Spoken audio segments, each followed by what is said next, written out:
Coming up on the show now, it's a pleasure to interview a prolific musical artist, Rachael Sage.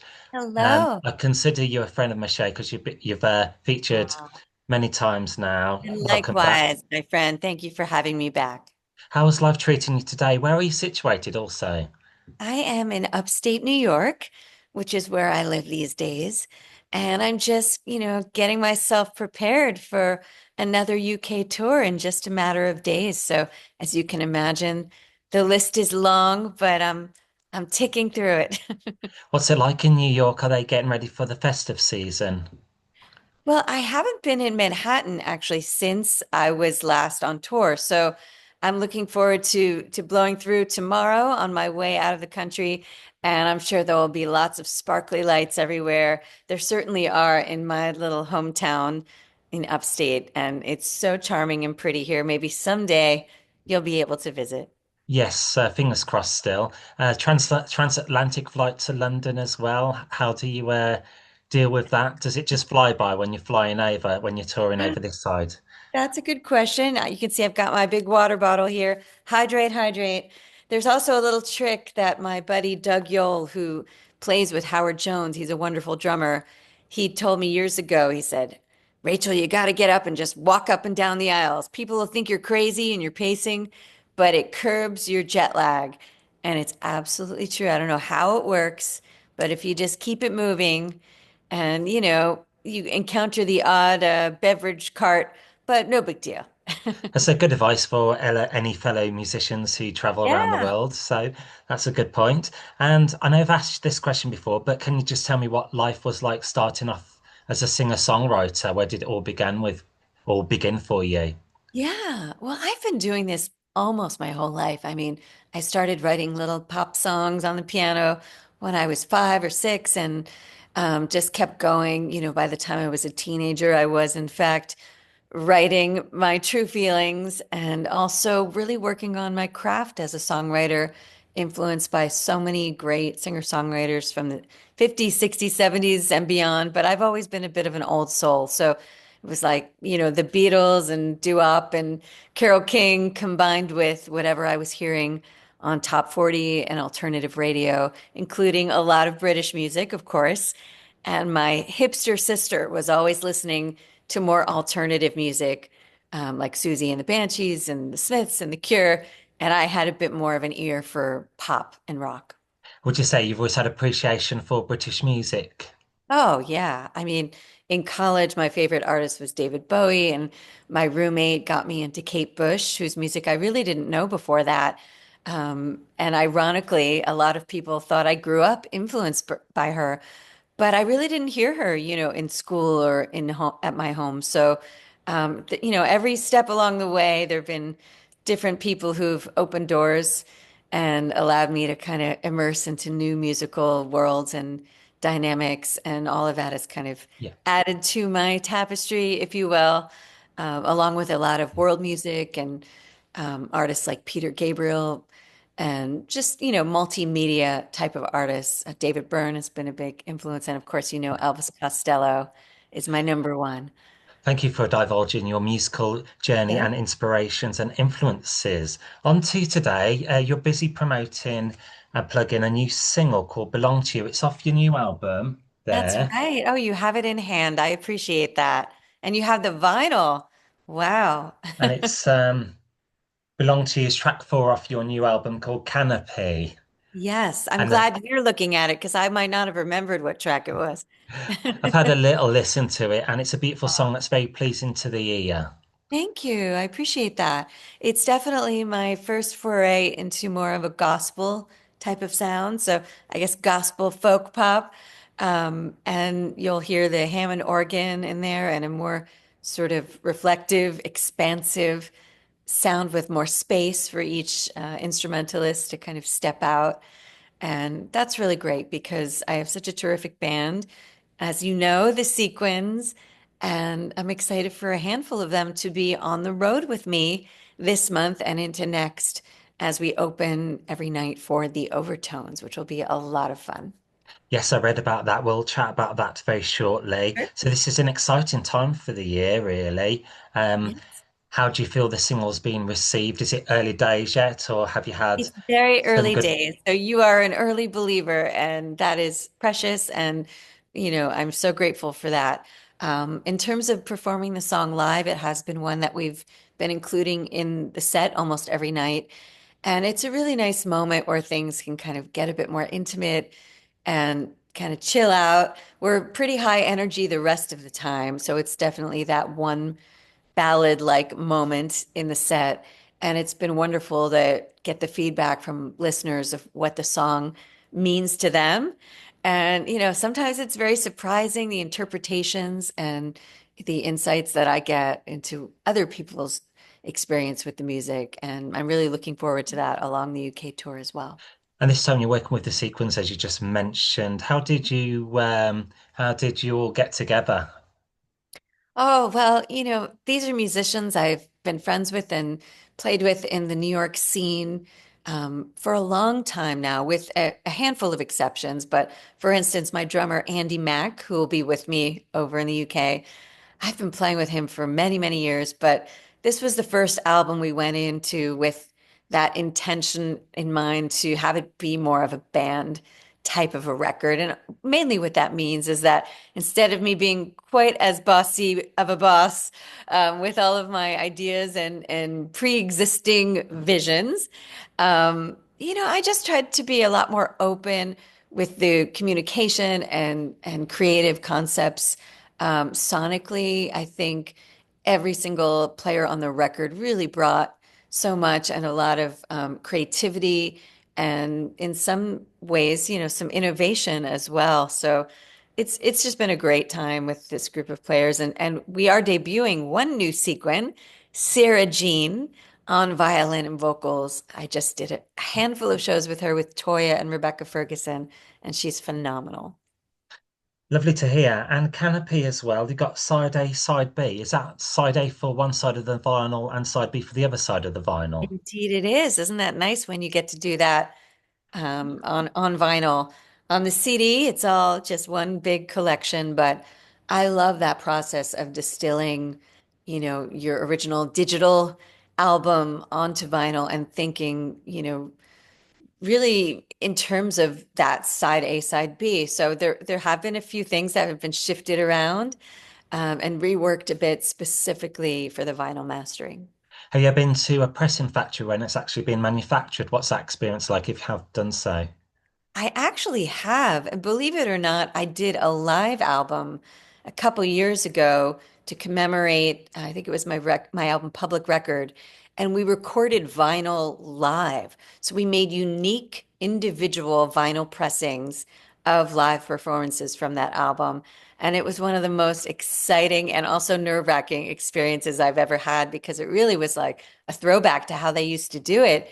And there was a wonderful female engineer, and she was so savvy and, just understanding the technology and how we should go about it artistically and trying to make each unique piece of vinyl. So this is a bit different. We have a limited edition of 2000 actually, and each one is signed and numbered. So very exciting. It's a very warm feeling to have it in your hand. It must be It is. so precious feeling to have accomplished that. Not You many know people can that do that. I love to have a canvas to work on visually as well. I love to be able to include my paintings and a little bit more space for photography and lyrics. So I'm glad that, folks still want the vinyl. Bless you all. Amazing. And Canopy's out now on all good outlets, digital, physical, Yes. and so on. It's got 13 tracks, and the lead single Canopy of the same name as the album is track two. Mhm. What does this song paint the picture for the listener, Canopy? I like to think of it as an invitation to a virtual canopy and that image of just this big tent with the sides open where people can come in and out as they please, hopefully gain something when they're inside with others interacting and, in a very holistic kind of a, way that's about listening to each other, promoting understanding, acceptance, and just creating that safe space, I like to call it, for people to be exactly who they are without judgment or rejection. Because when you think of Canopy, you think of like shelter, maybe. Exactly. And, also traditionally, canopies have been temporary shelters for weddings and celebrations of love and holidays that revere the best in us as human beings. So, all of those different layers and nuances. And then also the idea of a circus tent in a way as well. This roving, life that I have where I get to have all these adventures and meet all different kinds of people. And we are bringing our, temporary big top to a city near you. So I tried to put all of those meanings into the work. Lovely to hear. And opening track called Just Enough as well. Did you think Just Enough was the perfect introductory number to the album to kind of reel the listener in on the journey? Exactly. Yeah, I mean, you don't always want to sit down with a bunch of strangers and just tell them right away exactly, what you're thinking and what you think life is all about. Sometimes you got to kind of ease in. And I think starting with a song that is about self-acceptance and that we are all just enough, exactly as we are, and we don't need to shape shift and people please ourselves into pretzels on a moment by moment basis, especially, in terms of youth culture and social media and bullying. And those were all things I was thinking about for the duration of this album. But the first track is really just kind of a party song about celebrating each other as human beings and how precious and incredible every day can be if we approach it with that in mind. Because we live in such a fast world, and this people need to find ways to kind of unwind. And music is the best medicine. And listening to your music as well, I've got an album here called Another Side as well. Oh, Another yay. Side. And I have put that on in the last couple of weeks in the morning, and it just sets you up for the day and That's a relaxes very you. calm, relaxing album. It's true because it's very acoustic. So, for those of your listeners who may not be aware, Another Side is the acoustic reimagining of my previous full album, The Other Side. And yes, we did create the arrangements with that in mind to be something more intimate and kind of organic in that way. And so that was the previous album. Just wanted to touch on a couple more albums on your new album, Canopy. I like the title, The Best Version, because I had to listen to that as well. Did you enjoy writing and recording this one? This song actually began when I was a teenager. I started writing that piano motif that's in the intro and reintros, and I had a little bit of that mantra, but then I didn't complete it until this album making process. And so to be able to kind of have a conversation, in effect, with my younger self about the issues of self-acceptance and also learning to not feel so much pressure about those expectations on the internet and when you put yourself out there in that way. That was really interesting for me psychologically, and all of that kind of went into the performance as well. And the closing track as well is called Just Enough, which is actually the opening track. So you got an Yes. opening track and the closing track. Same song, but different reinstrumentation. The chamber version. Can you just tell me more about that? Well, sometimes I just believe in a good coda. And, I don't know where I got that from. I've done it a couple times before, but that's more of the style that you would hear if you went to see us live in an acoustic setting, where I'm playing acoustic guitar versus electric, and the drums are a little bit smaller of a kit, fiddle instead of electric guitar, for instance, um, and cello instead of like another organ.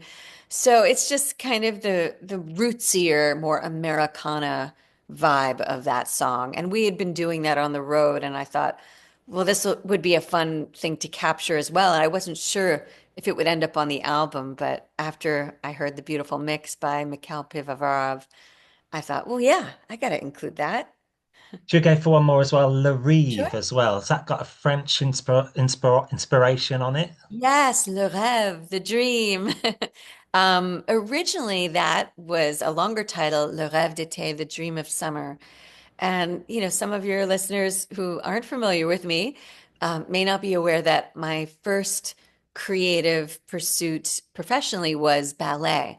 So while I've always been writing songs since I was a really little kid, um, I think my first paycheck was for dancing with the New York City Ballet at age 11 or 12. I was in the Nutcracker and then a whole bunch of other ballets after that. And so, of course, I absorbed all of that classical music. And I would write in the spirit of classical music. I wasn't really sure what I was doing. I wasn't following any technical rules, and I never took lessons, and I never learned how to read. But just the sound of all these different composers and some of the types of melodic motifs, they permeated my style, and that's an example. It's purely instrumental and just a different side of me. Fabulous. And onto your tour as well. In Hmm. the UK, you were embarking, performing in towns and cities. What can the audience expect from you this time round? Of course, you're with the Sequins. Yes, and it's a holiday tour. But I don't believe in pandering too much to a theme. I'm going to do a couple of holiday tunes, but essentially, I think our role as support for the overtones is going to be to kind of get the party started. We're going to play all our most uplifting songs, some of them from this album, some of them from prior albums, and it'll be my trio including myself and either Andy Mack or Katie Marie. They're going to split the tour on drums and percussion. And then my wonderful fiddle player slash singer, Sarah Jean, who I mentioned prior. And we're, of course, going to whoop it up in festive attire. I love a good excuse to wear anything that sparkles. Mm. And you did a cathedral concert with Rebecca Ferguson not too long ago at Worcester Yeah. Cathedral. Of course, Worcester famous for its Worcestershire sauce. Uh-huh. And you are performing near there, Malvern, with the Overtones on this side of the tour. Yes. What did you I'm looking like at about that date. That is December 1st. December the 1st in Malvern? And It's my what did you mother's like? What birthday, so I will be singing a song for mom, of course. You were going to ask me about the cathedral, right? How did that go? Was that a good experience? Just extraordinary. I mean, it's just impossible to imagine until you take the stage and sing in a space like that, how much the sound will reverberate. Sometimes that can be tricky, of course. It's so reverberant that it can feel a little bit like it has a life of its own sonically. But then you kind of learn to lean into it. And for someone who has as much of a quote unquote break in my voice that's intentional, that yodel that I do a lot, it was a really cool effect because it magnifies it and you really do feel like you're in a sacred space, and that definitely informs the performance. And you got a string of dates. They're up on your website. They are. Where's best for people to find that? RachelSage.com. And of course, RachelSage.com. There we have yes, and it. of course, Instagram and Facebook and all those things too. Well, it's always a pleasure checking in with you, Rachel. You got a new single out and your new album, and we'll play your new single from your new album Canopy called Best of, The sorry, best. Belong to You, Yes. of your new album on my radio show now. And people can listen to this interview again to check out, your dates and your other Fabulous. tracks on your album as well. Thank you so much. And one of these days, I hope we get to do this in person. But in the Yes, meantime, I hope you have a beautiful holiday season and we'll talk again soon. sure. Thank you. Yeah, always a pleasure. Best wishes to you. And we will Yes. check in with each other in the very near future. Rachel Sage on today's show. Thank you.